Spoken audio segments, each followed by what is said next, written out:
सवाल एक्चुअली सभी से है कि ये एक पारिवारिक बिग बॉस लग रहा है मुझे। ड्रामा तो नहीं है, ड्रामा तो नहीं है। नहीं मतलब वहाँ पे खाली बंदूकें नहीं निकल रही थी, यहाँ पे बंदूकें भी निकल रही। तो मेरा एक्चुअली सवाल ये है कि ऐसी मतलब फिल्में आ चुकी है हलचल और चलती का नाम गाड़ी, जिसमें कि जो बड़ा भाई होता है वो बाकी लोगों को शादी करने के लिए मना करता है और वो कुंवारा होता है। यहाँ पे आप शादीशुदा है, आपने खुद कर ली और दूसरों को नहीं करने दे रहे। ये कहानी का मतलब बोलते हैं ना मेन थीम है। तो क्या डिफरेंट होगा महादेव एंड सन्स में? वहाँ बड़े भाई ने लड्डू नहीं खाया था, फिर भी खाने दिया। बड़ा यहाँ पे बाप लड्डू खा चुका है, उसके बाद में मना कर रहा है अपने बेटे की आगे नहीं।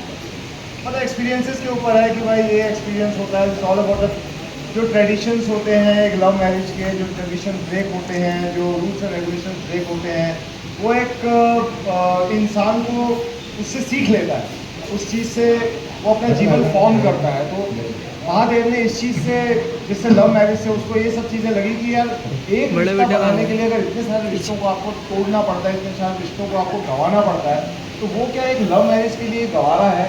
एक लव मैरिज क्या उतने पेन से, जितने से ये गुजरा है, जिसने इतनी कड़वाहट इसके पिछले 25 सालों के अंदर आई है, जो इसने अपनी पत्नी में देखी, जो इसने अपने भानु में देखी, जो सामने वाले परिवार में देखी, जितनी कुंठाएँ हैं, जितनी फ्रस्ट्रेशंस उसने देखी हैं, क्या ये चाहेगा कि अपने परिवार में जो उसके आगे फ्यूचर जनरेशन है, उसके बेटे हैं, उसकी बेटियां हैं, यही एक लव मैरिज करके, जिसमें सिर्फ दो लोग चाहते हैं कि हम आपस में शादी करें, जिसके चक्कर में बहुत सारे ऐसे फैमिली मेम्बर्स हैं जो एक दूसरे से बात नहीं करते जीवन में, क्या ऐसा उनके साथ में हो? क्या वो भी उसी दौर से गुजरे या नहीं गुजरे? आई थिंक बेसिकली ये वही स्टोरी है उसकी, कि ये अपने एक्सपीरियंसेस के तौर पे अपने बच्चों को बचाना चाहता है, सेफ गार्ड करना चाहता है, which I think every family member, every parent, every mother, every father करते हैं। और मतलब आपकी जो अभी एज है तो उसमें आप बेटे का रोल करने के लायक है, तो आप बाप का रोल क्यों कर रहे हैं, वो भी जवान बेटे का?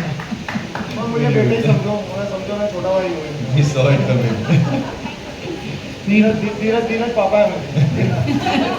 तो आपको ऐसा लगा कि मतलब आपका रोल इतना पावरफुल है कि आपने एज का मैटर नहीं किया?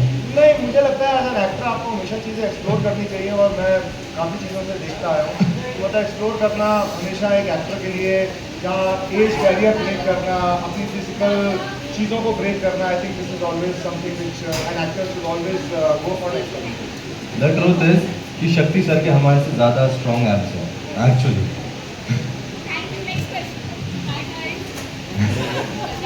देखिए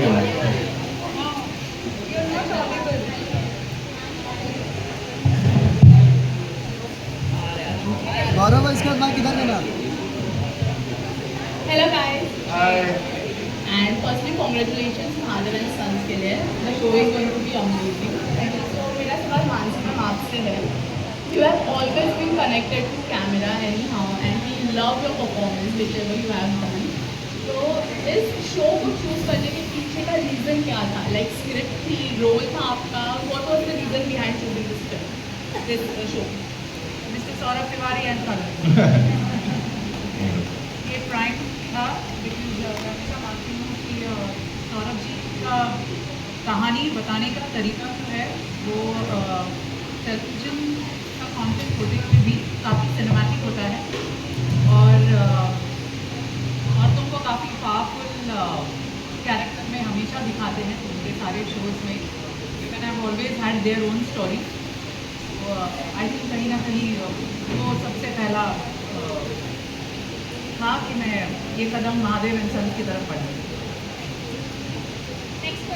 माइक। जो अभी का आपको कॉन्ग्रेचुलेशन नए शो के लिए। आजकल देखा गया कि ऑन एयर सारे शोज जो है वो टाउन से आ रहे हैं, मिड टाउन सैटेलाइट से आ रहा है। ये हरदोई की कहानी है, दर्शकों को बताइए कि इसमें नयापन क्या होने वाला है। इससे सवाल है महादेव जी। हाँ, मुझसे अरे देखिए, एक तो सबसे पहली बात यह है कि television is known for basically the women oriented stories, जो कि हमेशा से सदियों से ही देखा आ रहा है। उसमें कुछ कुछ शोज ऐसे बनते हैं जिसमें मेल ओरिएंटेड शोज़ कभी आते हैं, और जैसा कि इस शो में जब मुझे पहली बार नरेशन मिला था इस शो का, और जब मुझे इस शो बताया गया कि ऐसा है ये वाला शो जिसमें एक आदमी है जिसकी एक लव मैरिज हो जाती है, उसके बाद ये सारे का सारा जो सेटअप था, आई वॉज वेरी इंट्रीग्ड है, और मैं इतना खुश हुआ था कि यार एज एन एक्टर आपको अगर ऐसा कोई शो ऐसे फील्ड में करने का मौका मिले जहाँ पर मैं ये नहीं बोल रहा, आई एम नॉट बाइस थी, मैं कभी ऐसा काम नहीं किया। पिछले 25 सालों से मैं मतलब उन्हीं शोज़ में काम कर रहा हूँ जिसमें फीमेल लीड्स रही हैं, मैं उनके साथ में काम करता हूँ, very happy with that also. तो मेरा कभी कभी ऐसा मौका मिलता है तो आई think that is one of the जो इसका एक अलग सा रूप है इस शो का, ये महादेव सन्स के नाम पर है, और जहाँ पर आदमियों के, लड़के के, पुरुषों के काम करने और उसको भी इतने चीज़ों के करने का उसको एक स्कोप मिल रहा है। तो आई think that is one of the reasons मेरे लिए कि भाई मैंने ये वाला लिया। Last question.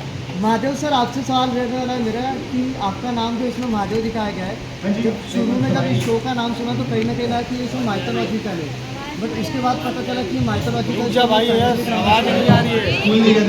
नहीं, एक मिनट सुनाई नहीं दे रहा भाई। मेरा सवाल महादेव सर से रहने वाला है। जब हमने शो का नाम सुना था महादेव एंड सर, तो पहले लगा कि ये माइथोलॉजिकल शो है। इसके बाद जब हमने प्रोमो और इसके एपिसोड देखे तो पता चला कि ये एक फैमिली ड्रामा शो है। आपसे जानना चाहेंगे कि कहीं ना कहीं शो का जो टाइटल ट्रैक है वो महादेव एंड सन से कहीं ना कहीं ये कॉर्पोरेट कंपनी के टाइटल टैगलाइन की तरह नहीं लग रहा है, क्या कहना चाहेंगे?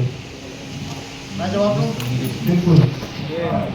नहीं, महादेव एंड सन्स एक्चुअली में क्या है, ये एक महादेव जो एक इंसान है और उसके बच्चों की कहानी है। हाँ, ये कॉर्पोरेट की कहानी है जहाँ पे मतलब एक जो मेन CEO है वो महादेव है और जो उसके सन्स हैं वो उसके डेप्यूटी MDs हैं। तो जैसे देखा जाए तो एक ऑफिस की कहानी है जहाँ पे एक ऑफिस भी एक परिवार की तरह ही होता है। ऐसी कोई बहुत ज़्यादा इसमें दिक्कत वाली बात नहीं है। तो आप इसको एक कॉर्पोरेट शो ही समझ के इसको देखिए।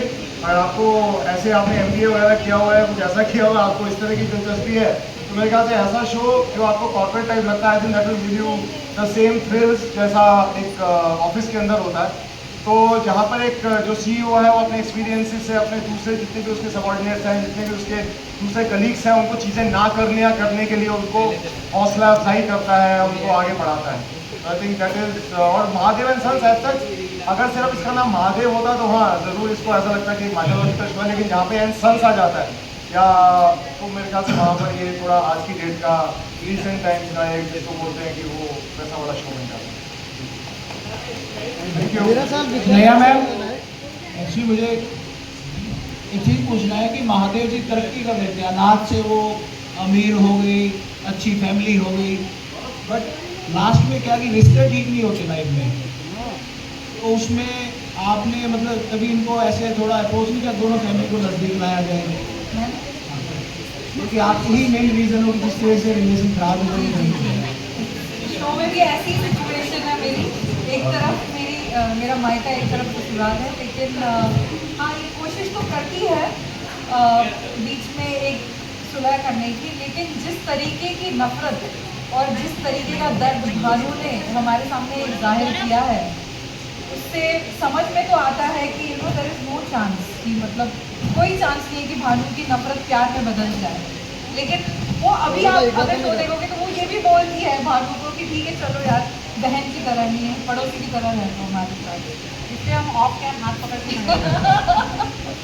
बट हाँ कोशिश तो रहती है बीच बीच में, सिर्फ विद्या की नहीं, राधा माँ मतलब राधा जी जो हमारी मम्मी है उनकी भी कोशिश होती है।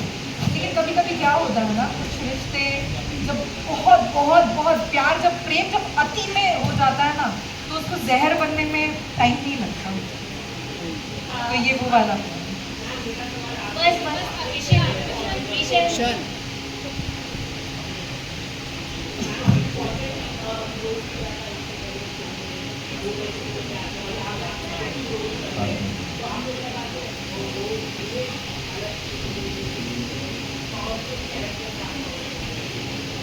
अच्छी चीज़ें बोल दी कि पावरफुल कैरेक्टर भी बोला और पॉजिटिव कैरेक्टर भी बोला, तो मैं बिल्कुल नहीं मानती कि भानु नेगेटिव है।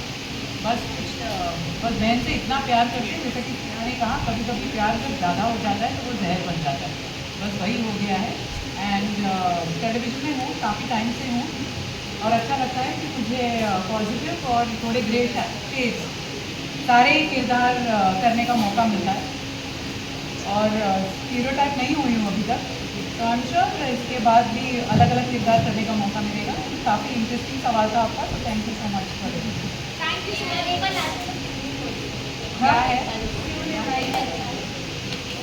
देखिए महादेव एंड सन सोमवार से लेकर शुक्रवार हर रोज 9:30 बजे only on Colors. once more Mahadev sir Mahadev and son सोमवार से शुक्रवार रात 9:30 बजे